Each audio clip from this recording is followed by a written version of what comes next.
Olá, alunos do Colégio Militar de Brasília. Essa é a nossa aula 10 do CAUNI, aula 2 de órgãos vegetais. Então, na primeira aula nós falamos de raiz, caule e folha e hoje vamos continuar com flor, fruto e semente.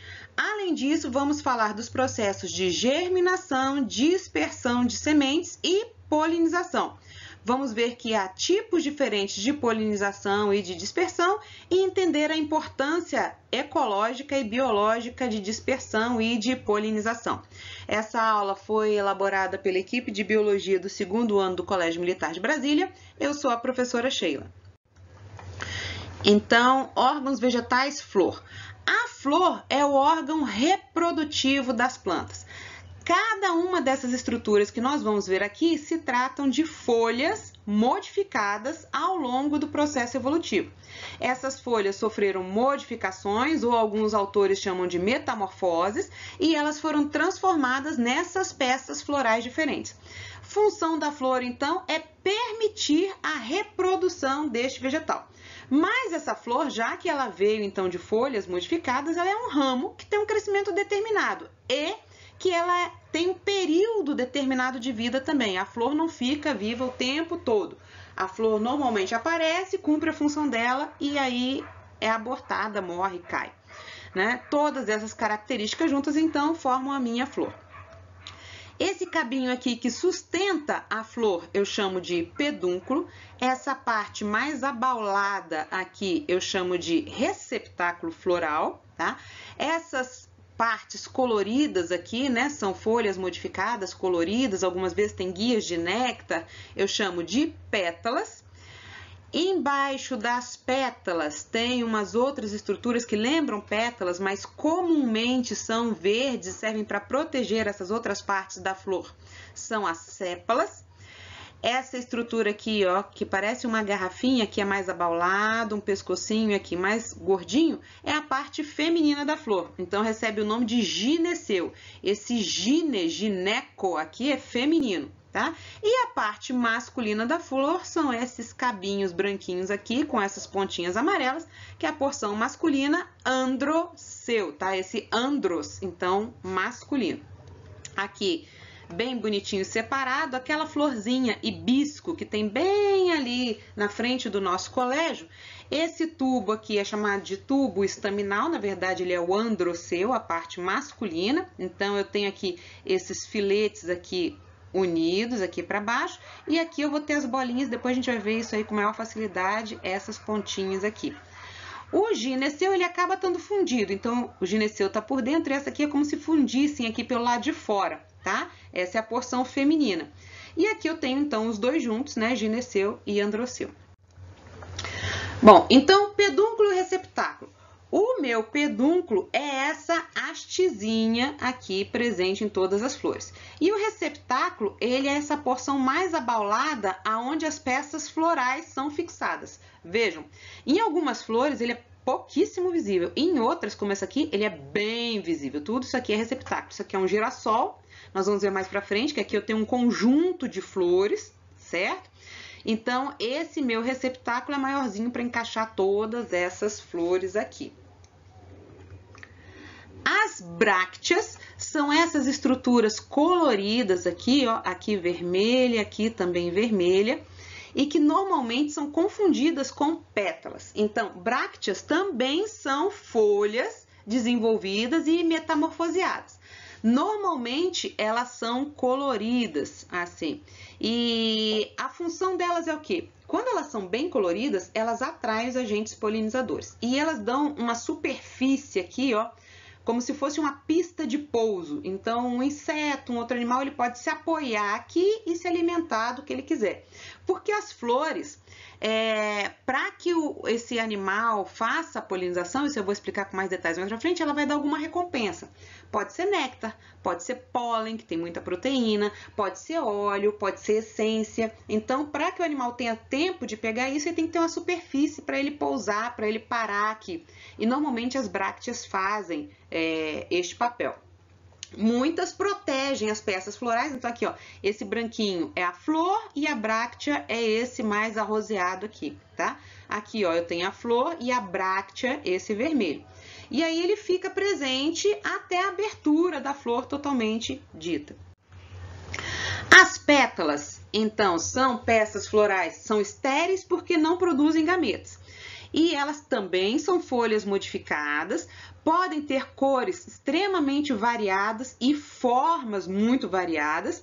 Normalmente, próximas a essas pétalas, tem glândulas que liberam odores, e a função da cor e do odor é atrair esses agentes polinizadores. Gente, pensem que esse formato, as cores diferentes, tudo aquilo que está na flor foi feito para encantar alguém. Encantar quem? Um polinizador, que vai chegar ali e vai carregar este grão de pólen. Essa é a função, tá?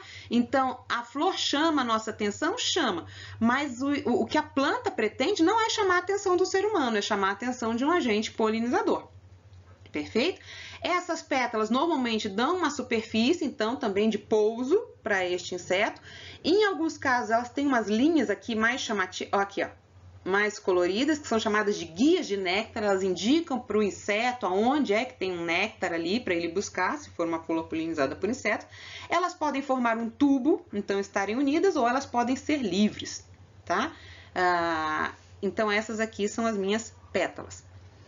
Por baixo das pétalas, eu tenho aqui as sépalas. Comumente elas são verdes, mas aqui eu botei um exemplo para vocês. Olha essa sépala aqui, ó, bem vermelha, bem colorida. Então, não é sempre que ela é verdinha, não. Normalmente, a sépala, ela é mais grossa, mais durinha, mais resistente do que a pétala. Ela fica ali permitindo a abertura da flor, normalmente ela permanece ali, mas tem alguns casos que ela cai. Outras vão ficar até que sejam formados os frutos, ela tá ali presente, tá? Então, ela vai proteger os outros verticilos florais aqui. E o que é tépala? Olha só essa flor aqui. Essa aqui em vermelho, que tá com a setinha vermelha apontando, essa aqui também e essa aqui também, são as pétalas. E essas que estão aqui com a setinha branca são as sépalas. Mas eu olhando rapidamente aqui, eu quase não percebo diferença entre elas. A gente pode até olhar, a pétala é mais gordinha e a sépala é mais magrinha, mas eu tenho que prestar muita atenção para ver isso. Olha nessa outra aqui, ó, diferença quase nenhuma, ó. Em vermelho eu tenho as pétalas e em branco eu tenho as sépalas, tá? Então vejam, pouquíssima diferença. Quando as minhas peças florais, pétalas e sépalas, são muito próximas, visualmente são difíceis de fazer uma distinção, eu tenho as tépalas. A função das tépalas é a mesma que sépalas e pétalas, proteger, então, o que está por dentro aqui, que é a parte reprodutiva da minha flor.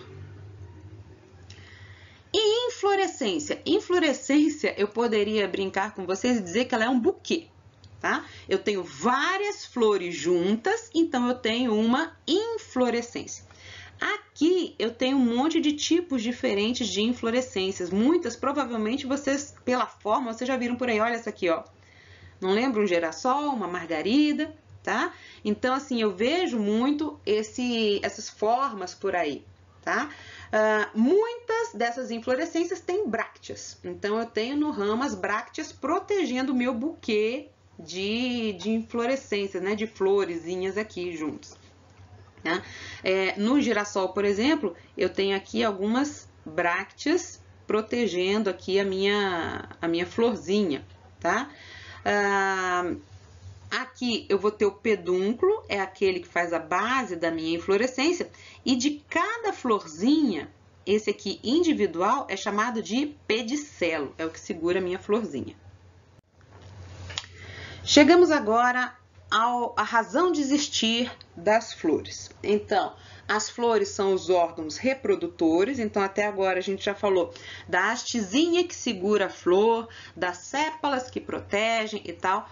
E esses outros verticilos, a função principal deles é proteger o que tem no interior, que são as partes masculinas e femininas, e fornecer um atrativo para os agentes polinizadores. Tá? Então, aqui eu tenho os estames. Então, aqui eu coloquei folha estaminal para a gente recordar que cada peça da flor nada mais é do que uma folha modificada. E como é que ficou aqui o meu estame, então? Ó, ele é constituído por este cabinho aqui que eu chamo de filete.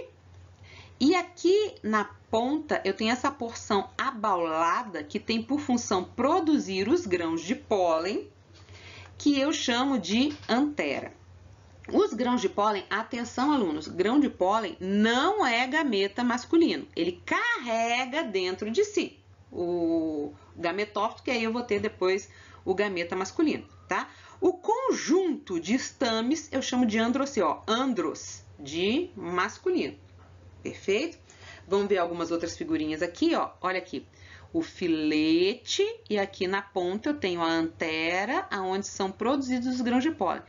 Quando eu tenho o conjunto todo de estames de uma flor, eu tenho o órgão masculino, tenho o androceu.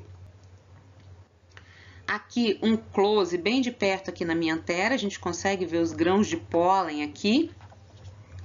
E aqui, essa foto, ela tá para nos chamar a atenção da grande quantidade de formas diferentes de grãos de pólen. Normalmente, quando os grãos de pólen têm essas pontinhas aqui, ó, eu vejo que ele vai se aderir a alguma coisa. E ele vai se aderir a quê? A um agente polinizador. Pode ser um inseto, pode ser um pássaro, pode ser um morcego, pode ser algum animal qualquer que vai chegar nessa flor, atraído pelas pétalas, pelas sépalas, pelas brácteas, pelo odor, tá? Pelos grãos de pólen, que são cheios de proteína, e vai chegar ali buscando uma recompensa. Ao buscar essa recompensa, ele vai se sujar aqui com esses grãos de pólen produzidos na antera. E depois que ele se sujar, ele vai para uma outra flor, levando então esses grãos de pólen. Professora, e se por acaso esse grão de pólen se perder? Pode acontecer. Por isso a produção de grãos de pólen é enorme, tá? Por quê? Abelhas, por exemplo, comem grãos de pólen. Então a planta tem que produzir grão de pólen suficiente para a abelha comer e ainda ter grão de pólen para levar.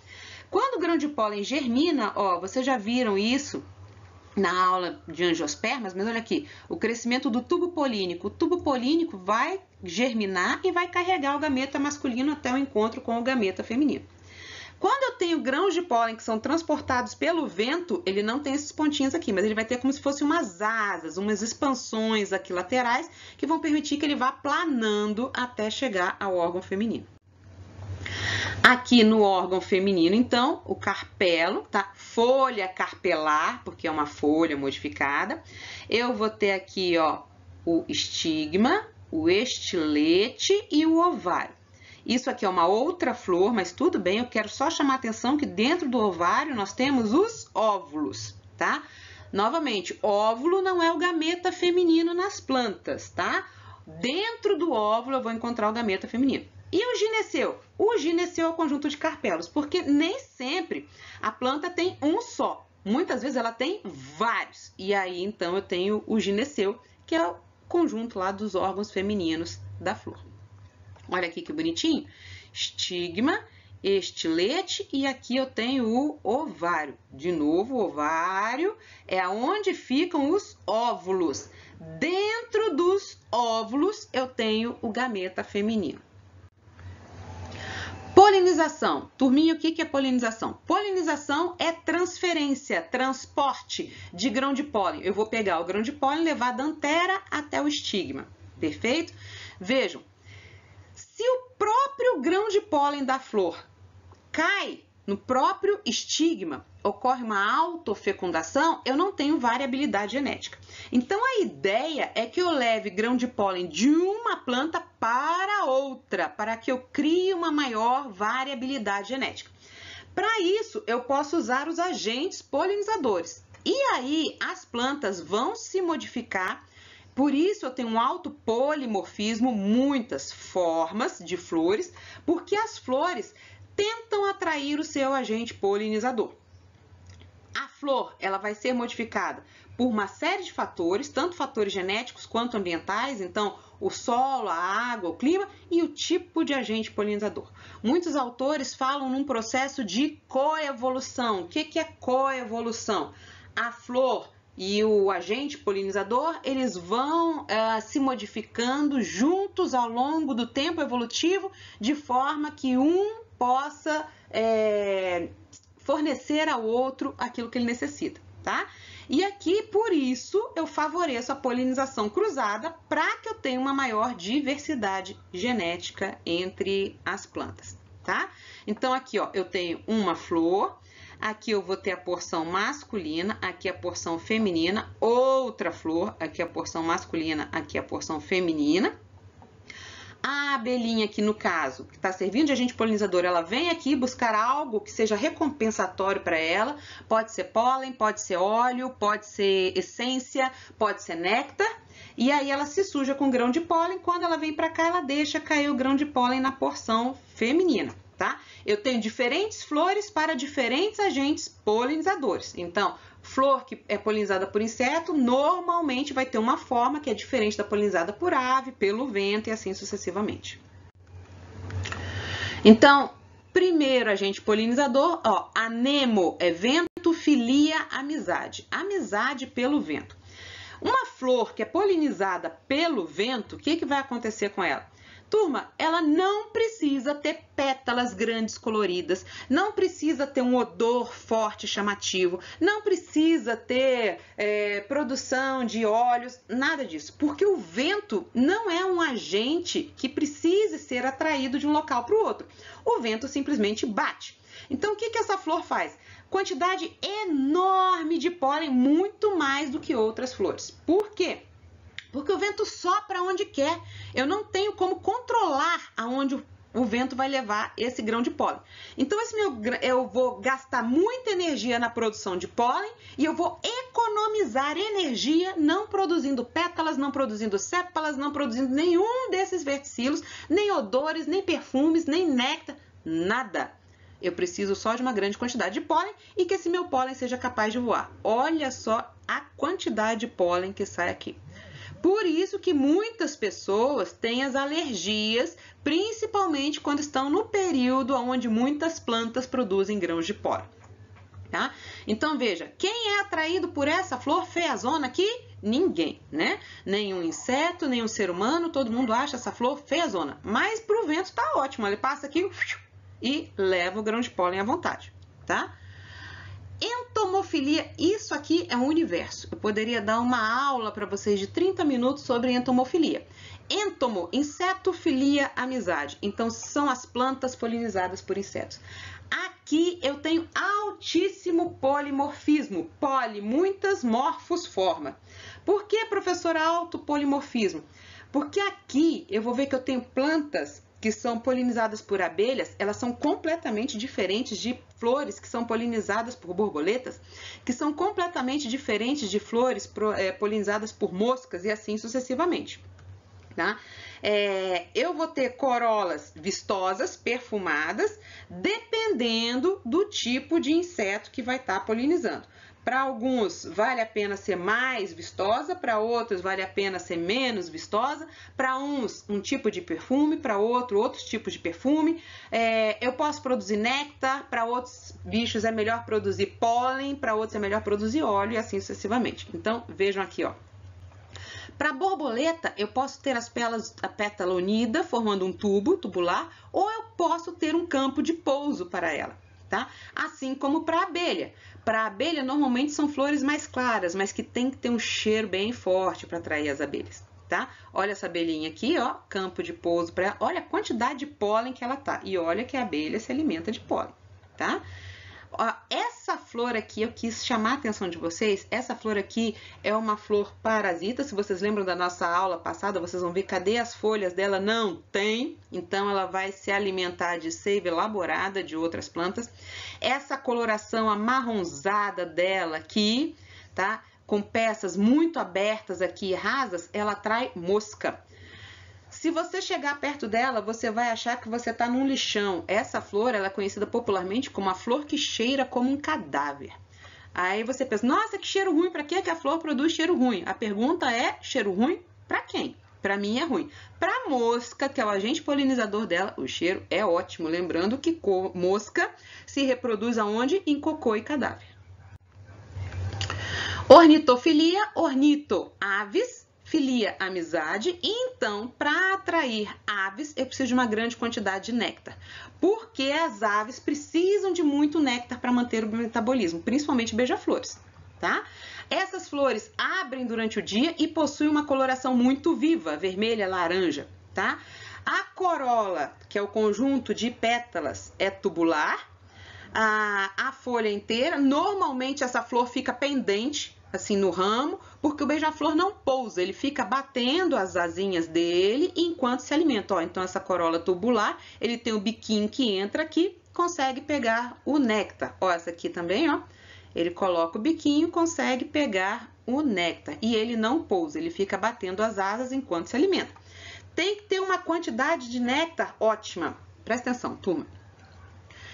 O beija-flor, ele gasta muito no metabolismo dele. Se eu botar uma quantidade ridícula de néctar, ele não vai naquela flor. Ele precisa de uma grande quantidade.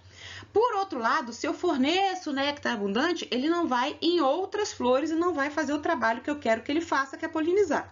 Então, essa minha quantidade de néctar tem que ser uma quantidade ótima, suficiente para atrair, mas que ele gaste ali um tempinho polinizando as minhas flores. Certo? Uma outra coisa é que normalmente esse néctar está um pouquinho escondido, ou seja, ele vai ter que ter um trabalhinho ali cutucando, buscando o néctar, porque senão aquilo ele não vai fazer o serviço de polinização. Quiropterofilia, quiróptero é morcego, filia amizade, então são flores polinizadas por morcegos. Ela tem que ter um odor muito bacana para atrair esses animais. Normalmente ela não é colorida. E aí os alunos falam, é porque o morcego é cego, né, professora? Não, o morcego não é cego. Mas, à noite eu tenho pouca iluminação. Uma flor vermelha escura, à noite escura, eu não vejo nada. Uma flor branca ou creme ou um verdinho claro, reflete o pouquinho de luz que chega nela. E aí, então, ela é mais chamativa. Veja aqui, ó. Normalmente esses animais não têm os dentes aqui incisivos e a língua muito comprida, ó, vem buscar o néctar aqui embaixo, que da mesma forma que os beija-flores tem que ser uma quantidade boa e um pouquinho escondida, senão ele se alimenta e vai embora, tá? Ó, aqui, ó, cores claras, sempre a flor, um cheiro forte, aquela dama da noite é característica, tá? Abre à noite, as flores são bem fortes, claras, com um cheiro muito forte para atrair os morcegos.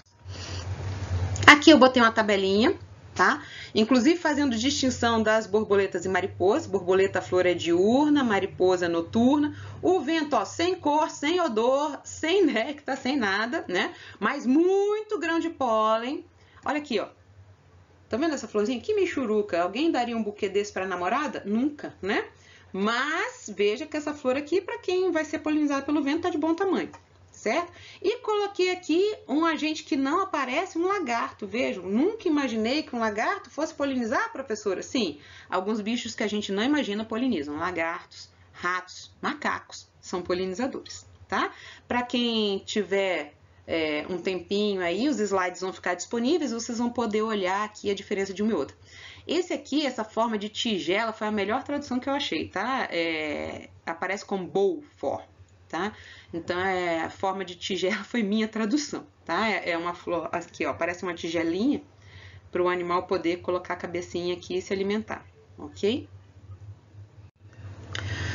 Frutos. Então, o fruto é o ovário desenvolvido após a fecundação. Não simplesmente o ovário, eu posso ter peças florais aqui também continuadas. Tá? Dentro do fruto eu encontro a semente. A semente é o quê? É o óvulo desenvolvido pós-fecundação. Função do fruto: o fruto envolve e protege a semente e ele também atrai os agentes dispersores de sementes. Então, o fruto é uma forma atrativa, colorida, nutritiva de eu atrair alguém que vai jogar essa minha semente espalhada por aí. O meu fruto, ele tem aqui o pericarpo, tá? Que é essa parte toda. Aqui eu tenho a semente e esse meu pericarpo, ele é dividido em epicarpo, aqui por fora, mesocarpo, que é essa parte mais grossa aqui, endocarpo é a parte que fica bem ligadinha aqui à semente, tá? Aqui um outro tipo de fruta, eu tenho meu pericarpo, ó, meu epicarpo, o mesocarpo, essa parte branca, o endocarpo mais interno, e aí eu tenho então a semente envolvida por esse arilo aqui. O meu fruto, que é o ovário desenvolvido, então, ele pode ser classificado como simples quando eu tenho um único ovário que se desenvolveu, tá? Então, aqui, ó, os tomatinhos aqui, eu tenho um único ovário que se desenvolveu. Dentro dos tomatinhos eu tenho várias sementes. O que significa? Que esse meu ovário tinha vários óvulos ali dentro. Agregado é quando eu tenho ovários separados, mas presos num único receptáculo. Então, por exemplo, o moranguinho. Cada pontinho desse aqui do morango é um frutinho, tá? Alguns livros chamam de frutílio. Aqui eu consigo ver, ó, esses frutílios estão todos agregados aqui. Isso aqui era uma flor, ó. Lembram do pedúnculo, receptáculo, sépalas, tá? E aí, aquela parte interna ali aumentou, perfeito? Formando aqui, então, essa estrutura que é comestível, mas os frutos são esses aqui que estão agregados. Múltiplos ou infrutescência, então lembram das inflorescências que a gente viu? Olha aqui, ó, várias florezinhas numa inflorescência, após a fecundação eu tenho uma infrutescência, é um fruto múltiplo. Cada coisinha dessa aqui do abacaxi é um fruto, tá? Quando a gente corta aqui, descasca o abacaxi, por assim dizer, eu tô tirando fora ali os meus frutinhos, tá? Aquela parte de dentro é parte da flor que se desenvolveu. Bom, então, quanto ao meu pericarpo, se esse pericarpo for suculento, tiver bastante água, bastante nutrientes, eu chamo de carnoso. Se ele tiver pouca água, for mais rígido, eu chamo de pericarpo seco.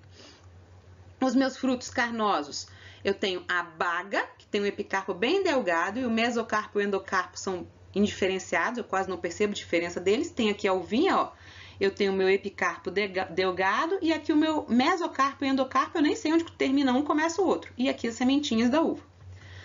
Aqui a drupa, meu epicarpo é delgado, o mesocarpo é carnoso e o endocarpo é lenhoso. Aqui, ó, ameixa, pêssego, azeitona, que tem aquele caroço, né? Manga, tem aquele caroço dentro, tá? Ali é o endocarpo. Se eu abrir aquele caroço, eu vou achar semente ali dentro. E esse aqui, hesperídeo, é aquele característico, ó, epicarpo coriáceo com glândulas, dividido em gomos, laranja, tangerina, grapefruit, tá? Limão. Os secos, eu tenho os deiscentes, que são aqueles que abrem e vão liberar as sementes, tá? Então, olha aqui, ó, ele se abre longitudinalmente, espelha as sementes. E os indeiscentes, que permanecem com as sementes no seu interior, tá? Como esse aqui. Aqui também botei uma tabelinha, os slides vão ficar disponíveis, depois vocês vão poder dar uma olhada. E vocês vão ver, inclusive, combinações, olha aqui.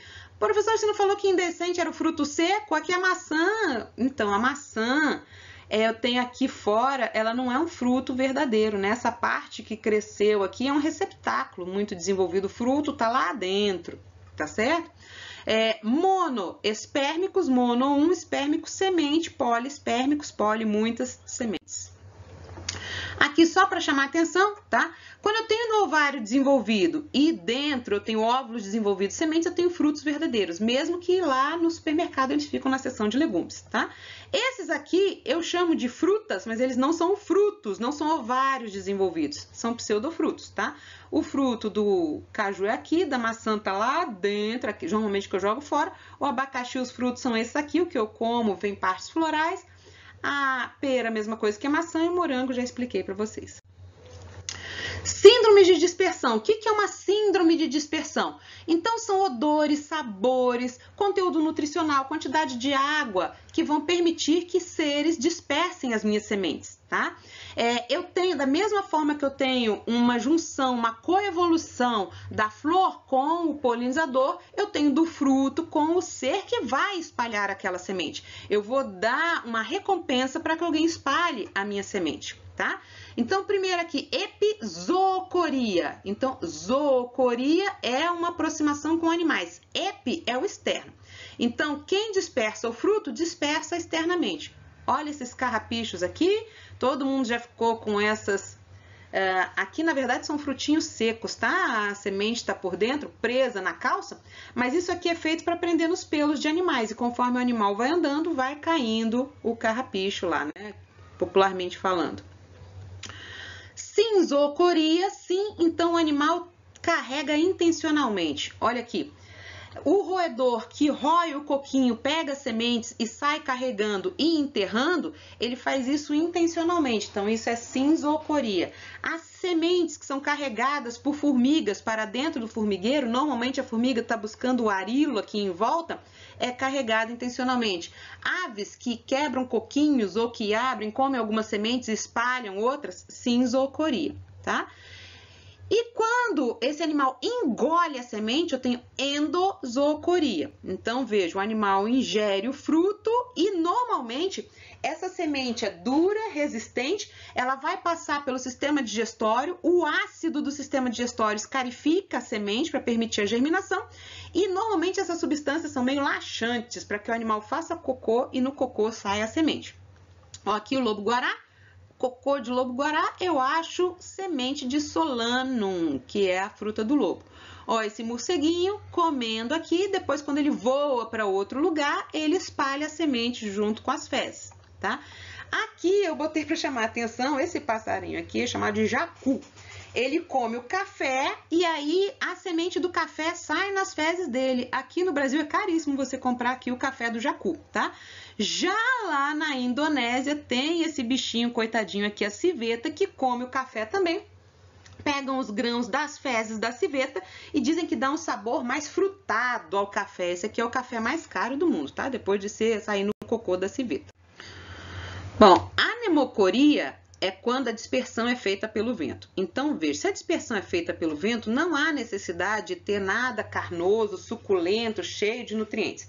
Eu vou ter estruturas, ó, como esse aqui do dente de leão, essas abas aqui, ó, que vão permitir que o fruto, no caso desse aqui é um fruto seco, tá? Aqui é a semente do ipê, o fruto é seco, deiscente, ele já abriu, liberou as sementes aqui, sejam transportados pelo vento para longe da planta-mãe. No caso da hidrocoria, hidroágua, a dispersão é feita pela água. Então, aqui, olha, esse frutinho aqui, ele se abre, ele é deiscente, permite que caiam as sementes são transportadas pela água. O coco, ele tem esse pericarpo seco e esses buraquinhos aqui que vocês estão vendo é para encher de ar. Então, o coco, ele vive no litoral, o fruto cai, é levado pela água, vai parar em outra praia e aí germina. Professora, e aquilo, água de coco e o que eu como é o quê? Endosperma, tá? É o nutriente que vai permitir a germinação da semente. Autocoria, ó, auto é próprio, é a própria planta com mecanismos de dispersão. Então, aqui, ó, eu tenho a balocoria, que é explosiva, né? Dispersão explosiva. Esse fruto aqui, ó, por acaso, ele é carnoso e deiscente, tá? Mas é raro isso. E aí, então, ele se abre, quando ele tá muito maduro, é como se ele explodisse e enrola aqui, as sementes são lançadas longe, é uma forma de jogar sementes longe. Olha, esse aqui, ó, também ele explode, ó, jogando as sementes longe.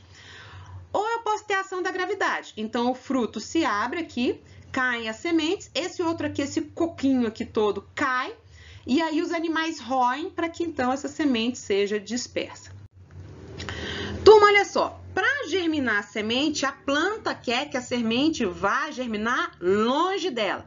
Por isso essa síndrome de dispersão de semente. Vejam, se a semente cai muito próxima à planta-mãe, eu vou ter aqui o desenvolvimento, ó, multiplicação celular.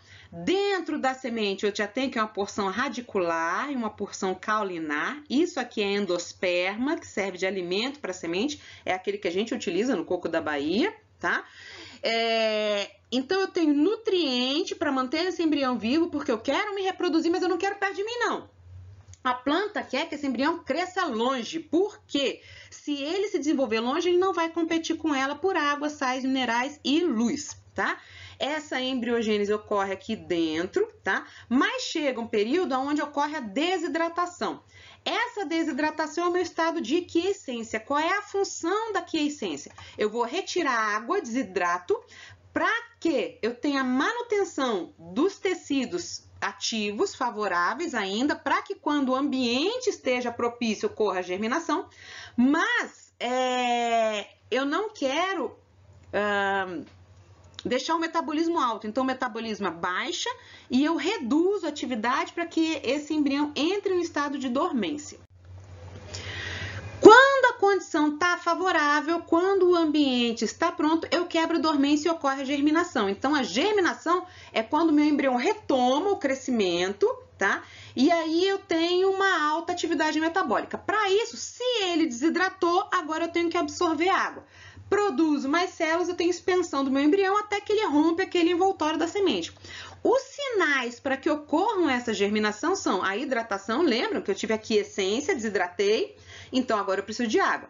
A aeração, e aí vai depender do tipo de planta. Para algumas uma temperatura baixa, para outras temperatura alta, para uma muita luz, para outras pouca luz. Hormônios vegetais, existem fito-hormônios que atuam na quebra da dormência, tá?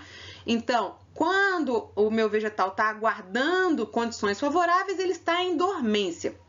Qual é a vantagem? Eu vou aumentar a dispersão. Eu permito que essa minha semente seja transportada para longe, tá? E aí eu vou ter um número de indivíduos em próximas gerações. Olhem esse esqueminha aqui. A minha planta adulta produz um monte de sementes. Eu chamo de chuva de sementes. Ela tenta dispersar isso aqui, mas muitas vão cair ali, vão formar um banco no solo. A partir desse banco, tem algumas que morrem. Morrem por quê? Ou porque ocorreu uma deteriorização, ou porque micro-organismos atuaram, estragando aquela minha semente, ou predação. Eu posso ter animais vertebrados e invertebrados que comem as sementes e que não são dispersores, simplesmente querem a nutrição que essa semente dá a eles, tá?